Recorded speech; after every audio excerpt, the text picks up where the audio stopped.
Now, before we finish the day, we have a short Q&A with Lorna and with Norman, and which is going to be facilitated by Colin and Forrest. So, Norman, do you want to come up, Colin? And you probably want to use these mics rather than rely on. Can I take my mic? Yeah.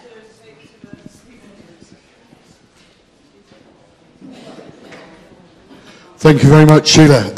I can't see the clock, but we've got 15 minutes. Yeah. Sheila, just very, very briefly, I can see you looking worried. I shared some emerging themes, some emerging impacts with the two projects and Sheila before today. And fortunately, they chime very closely with yours. But I'd just like to add a couple of personal reflections as well. The projects, for me, were grounded very much in a meta-narrative that characterised FE that you've picked up on. And we've been supremely powerful in going out into other sectors as well, into the health and social care sector. I could see economic impact from some of these projects. So beyond the FE sector, I think we can be proud of the impacts that you've achieved.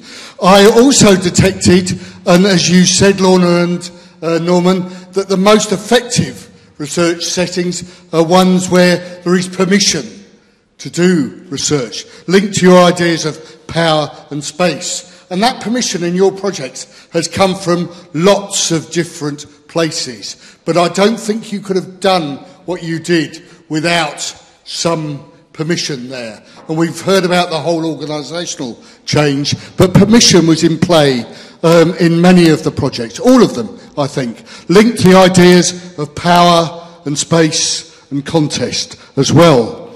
The final area was the point you made, Lorna, about language and a power associated with words. And I think there is a lexicon of what characterises FE in all its manifestations, and also what characterises research, that we are beginning to get a shared understanding. And both Sunset and MSET, and actually Sheila and the Education and Training Foundation, need to take a lot of credit for developing that lexicon.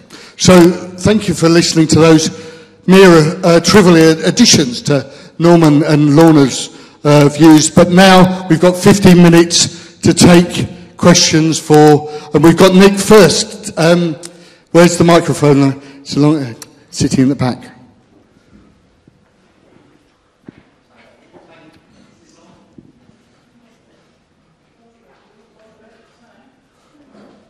Broken it. Right. Is that better? Lorna, you used the phrase policy playground in your presentation. I think I would like to challenge you on that and to say I would consider it more of a policy vacuum, and that you imply there are assets and activities there, and I don't think that's the case. And I think the sector may very well be the subject of government ignorance about our existence and role and character, and I find that quite frightening. I don't know how we can influence that, and so both yours and Norman's comments on that would be welcome. I use the term playground very deliberately, because for the past, certainly 30 years, that's how policymakers see the FE sector. It's a playground for experimentation, interference, etc., with very little responsibility on their part.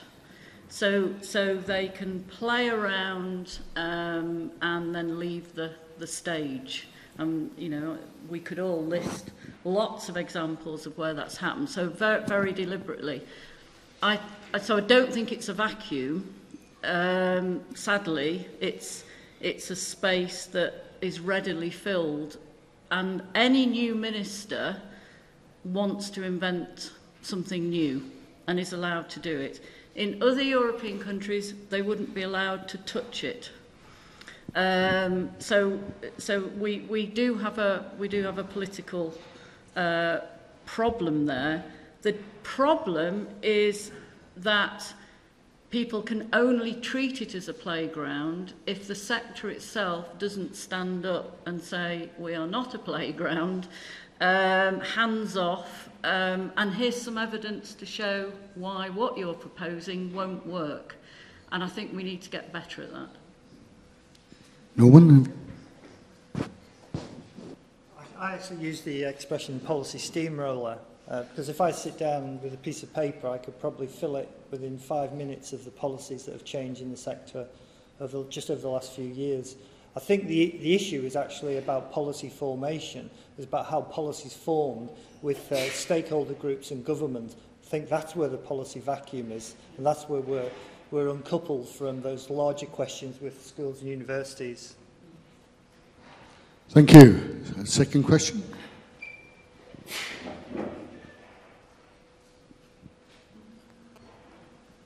Any more on the policy and the playground and the steamrollers?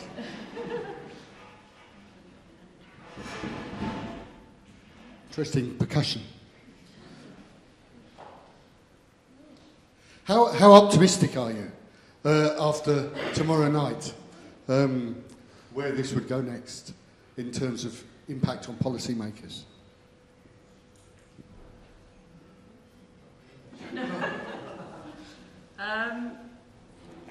About how what will go next? The challenges, the impacts. Right. Oh, I see. Right. Am I optimistic? Well, I'll start with the optimism. The further education sector, with all that it includes in it, has been around a long, long time, and has seen things come and go. So, it's going to experience yet more cuts.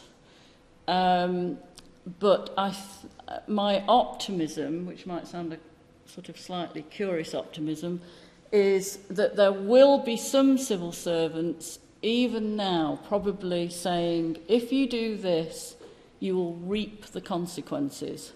And I think we might have a painful couple of years, and then I think the consequences start to hit home if you take out too much funding, money from this sector, if you squeeze this sector too strongly, because the consequences for local communities and society more generally and the economy are quite devastating. And I think once they start to get that message, maybe things will turn around a bit. So that's a bit of a negative thing. But just to say, I think that's also where the sector needs to have a much stronger voice, which is, loads of what people in this room do day in, day out or contribute to has a vital effect on the economy.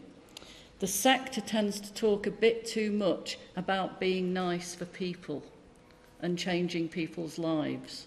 I'm being controversial. It tends to present a bit of a fluffy, we're the agencies of second chance, when, we help people have better lives, etc. I have to start talking about the economic benefits of the sector. Thank you, Lorna. Norman? Yeah, I would agree with that. I think that I'm not sure I deal with pessimism or optimism in the same way as other people, because I'm always looking for the next solution. So whatever the constraints are, the question is what can you do and what can you change? What can you improve? The issue is about the legitimacy of the vocabulary, and that is productivity, skills, economy. You've got it. The further education sector, that's where it's at. You are retraining people, you're retraining young adults. If anybody wants to do that, particularly obviously a government, then it has to turn to the further education sector. So however it's shaped, it has to be you. And the next thing is, there is always teaching and learning going on tomorrow, next week and next month. Yes, obviously the realities are there has been a shrunken workforce, but the point is that will go on, and that's what we need to focus on, not the further apocalyptic narratives about it's all going to end. It isn't all going to end, it's how it's done that matters. The sky's getting noticeably darker, Norman, as you were saying that. Okay. James. Hello, thank you. I'm going to try and frame this as a question. There's a danger it will sort of come out as a splurgy sort of rant, so I'll really do my best. It's been a long day. But I was very interested by your comments about more holistic and transformative solutions.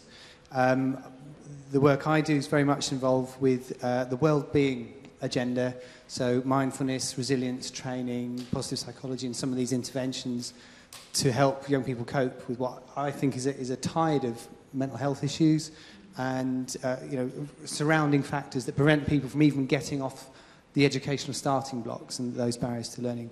To turn this into a question, what I was wondering is whether or not you think that, for want of a better phrase, well-being agenda is genuinely gaining traction, or am I just a lone hippie who sees it everywhere? Or do you think it's something that is properly affecting the wider sector, again, for want of a better phrase, that is a problem that we need to address?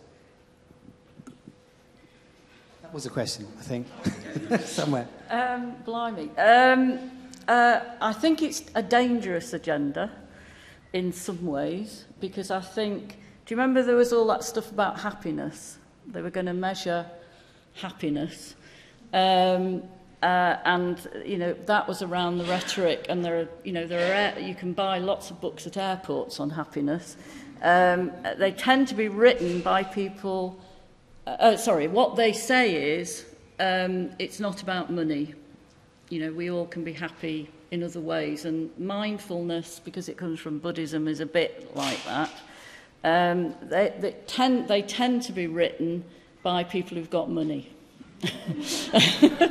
Or have never been short of it. So that's my kind of cynical thing. However, you are absolutely right that there is a huge amount of mental health problems out there, certainly for young people, and also, and you will have colleagues who've experienced this, in our workplaces, not just in education.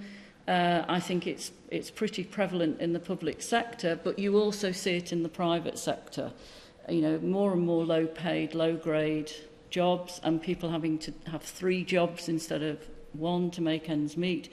So I think we have a mental health well-being issue in the country that, again, is one of those consequences of not just this government's cutbacks, but I think governments for a while not taking it seriously. But it poses big challenges for those of us who work in education, I think, about what our role is then, to try and deal with that. And one of the sessions I went to was talking about, do you have the courage to be a teacher? And I think it's Alec and Duncan's project was about sensitivity,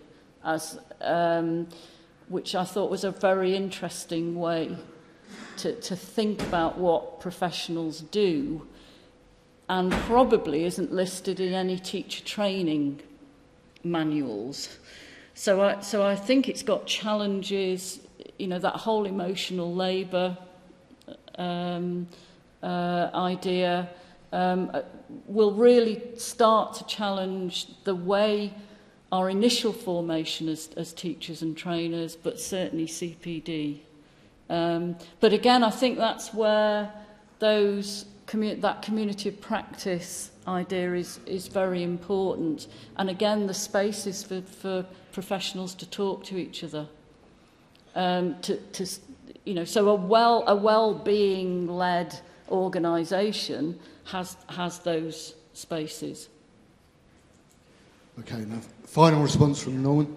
That's a great question. I think well-being is often a synonym for stress. And I think it's a way that it's a displaced question, really. It's trying to look at something that organisations find very difficult to control, very difficult to understand, and then to replace it with something positive. And I think there is available vocabulary for that. In terms of the workforce, the stress management standards, there's a clear vocabulary about it that isn't adopted in organisational level. in regards to the workforce, I think why it's a great question is that it leads to that idea of I've sort of been told this idea of an expansive pedagogy, that there are skills needed beyond what a teacher does in regards to education. We keep talking about socialisation of young people, we talk about transformation. They're sort of only tangents really to the core educational purpose, one would think, of qualifications. So I think that the roles of support staff and the teacher need to be thought about in terms of a bigger continuum now of pedagogy rather than simply of a core educational purpose. Thank you, Norman. As the sun streams back in, I've been very firmly told that that's the end of the day. Do you want to say a few concluding words, Sheila? Yes,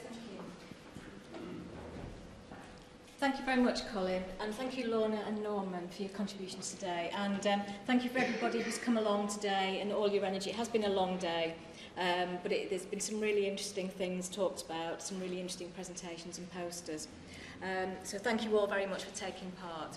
And just one final thing, you've not got a feedback questionnaire. We don't want to throw that at you at the moment, but there will be one on email coming round to you over the next few days. So please do fill it in when it arrives, because it, you know, Lorna and Norman have both talked about the importance of providing this kind of support for the sector, and nobody else is really doing this in the same way at the moment and in such a sustained way. So it's important that we keep this kind of thing going, and your feedback, if it's positive, obviously, will help us do that. So have a safe journey home, everybody.